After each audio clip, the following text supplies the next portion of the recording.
Welcome back to the shop. I'm Jeff from Today's Craftsman, and I'm sure many of you have a jigsaw in your shop or in the install vehicle, and you may not know all of the settings on these and what they do. We have a couple jigsaws here. So today we want to tell you about the different ways to use a jigsaw, the different blades that you can use in a jigsaw, and what this does here. So not everyone knows what this does, but we're going to cover it today. Promotional support for this episode is provided by Quick Screws.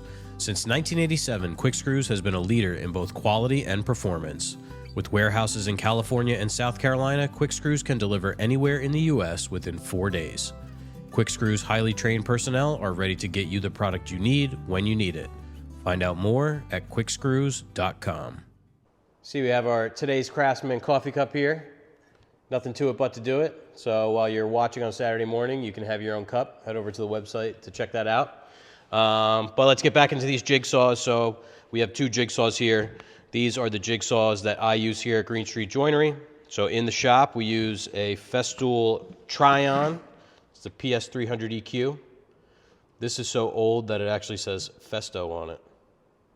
I think this is from 2004. Great jigsaw. And then in the van, I keep this 18-volt Makita. So the main difference you could probably see in these are the layout or the construction of the jigsaw. So this is what's known as a D handle. So we have this handle here, and this is known as a barrel grip. So some people will prefer a D handle, some will prefer a barrel grip. Personally, I like a barrel grip. But I didn't want to spend the money to get the barrel grip Makita. It was very expensive when I was shopping for a jigsaw. So this is about $315, and this is about $110 with no battery. So you can see how this works here. So we have a variable speed based on the trigger pull. And with the Festool here, this is just a switch. So you just turn it on, turn it off. I like the balance of a barrel grip. You know, you can pull it towards you, or you can push it away from you, and you can sort of grab it with two hands. The D handle, basically a one-handed. Sometimes you get this one up here.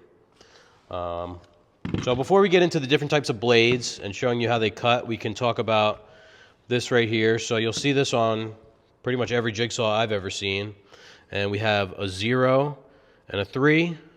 On the Festool, we have actually a 0 back here and a 3 in the front. So what these control is the oscillation of the blade. So at 0, this blade is moving up and down, and that's it. So this variable speed is pretty handy because we can show you sort of slow. So we'll tick it up to 2 and see if you see any difference. So what this is doing now is it's actually oscillating. So it's moving in sort of more of a circular motion. That's on 2.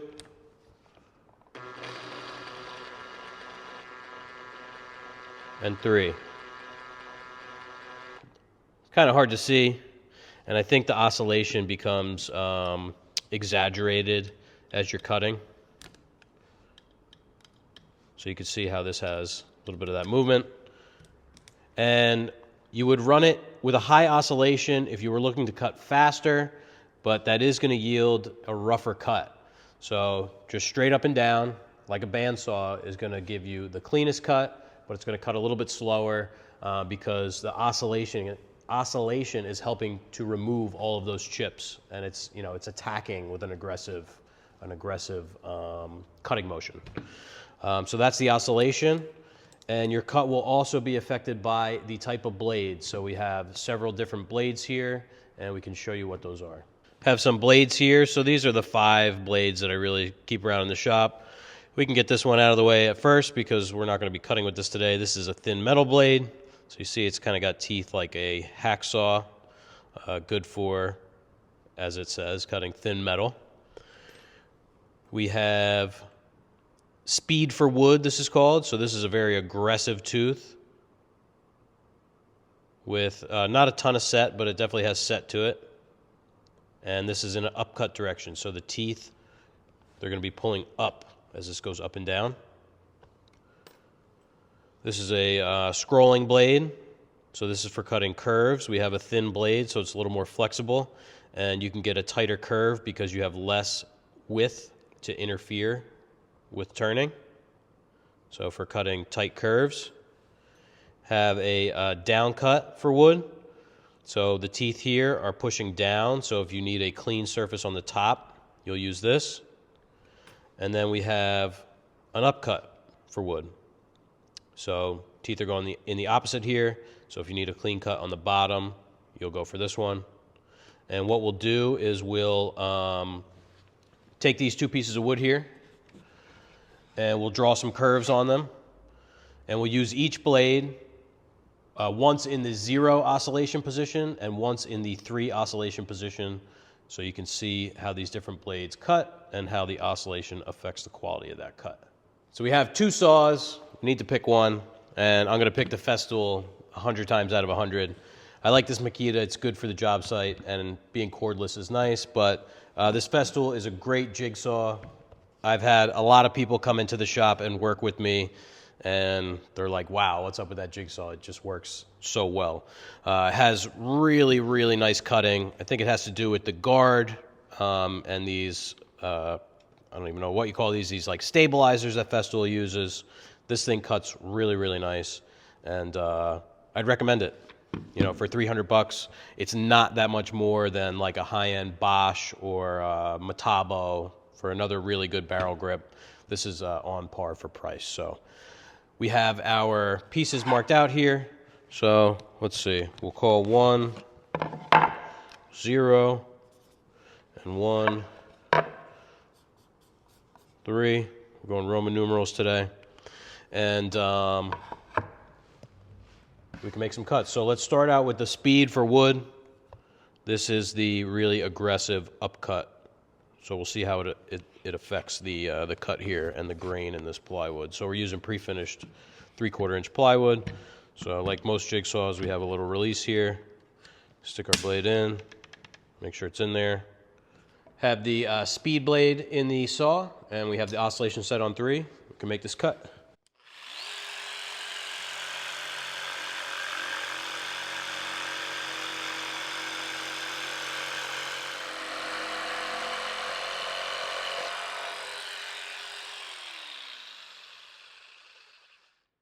Can try the scrolling blade next.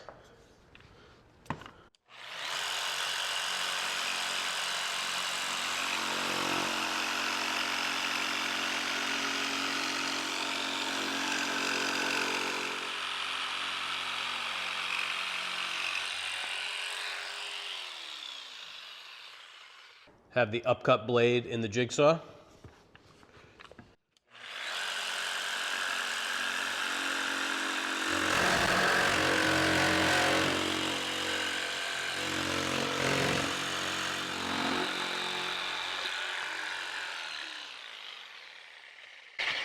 Got a little squirrely on us. We'll try the down cut next.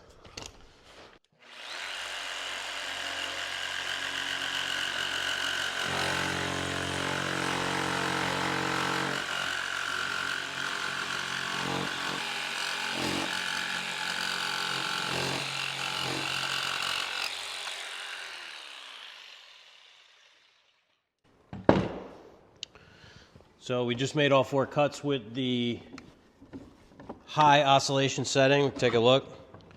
So our first cut was this speed blade. So it cut pretty fast and not the best cut quality, but not terrible. Then we went to the scroll. So I think we fared the curve a little bit better on that one. This one's a little bit segmented, whereas this is a pretty fair curve. But again, not that clean. Upcut. This really wanted to grab the piece and rattle it around. So you can imagine those teeth are pulling up on the piece. And work holding can be an issue with cutting something small with a jigsaw. So it jumped around. I went over my line here. I went in my line here. But the cut quality is decent. Well, maybe not great. And the down cut here, cut definitely easier than the up cut. We have a nice curve here, but we did still get some tear out. So let's see how all of these blades compare with no oscillation.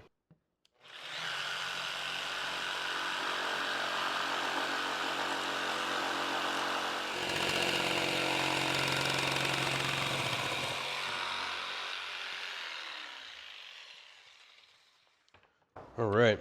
I think we're losing some mass as I get to these down cut blades, and it's making the cut a little unstable, but we can show you what we ended up with. So you can see much better results overall. So here's our 3 oscillation and our 0. And look how clean that speed blade cut. For being a really aggressive upcut blade, we got a super clean and nice fair curve on the cut. Bottom side, just to check it out, the down cut blew out because it's pushing down. And you can see it got some burning on the upcut and the down cut. The speed and the scroll, nice and smooth. Which is a little counterintuitive for me. The speed is very aggressive. The scroll, I would expect this. It's a very fine blade. But the speed, we're actually getting a really clean cut. Pretty clean here. But the scrolling blade definitely gives you the cleanest cut. And you can see how fine the teeth are compared to the speed blade. But I think the main takeaway, and you saw how crazy this down cut and upcut cuts got with the 3 oscillation, is it's really going to want to pull on you. It's much more controlled when you're in that 0 oscillation position. So I almost never put it in this 3rd oscillation, or we could just call it like the highest oscillation setting, unless I'm really just trying to hog away material and I'm not concerned with what it looks like. You're going to get much cleaner cuts and have a much easier time following your line. So you can see here, I kind of took the line away on all of them, but you know, we're on this scroll, we got just half a pencil line there, almost on that whole cut. So you have a lot more control, even versus just being on the oscillation with the same blade. So if you've been having trouble with your jigsaw, you may know what the problem is now. You're going to want to keep your saw with no oscillation for the most part, but if you're not worried about the cut quality and you're just trying to get something done fast, you could always turn it up and get a much more aggressive cut. So we hope this video helped you with your jigsaw. If you have any questions or comments, be sure to leave them down below. Talk to you next week.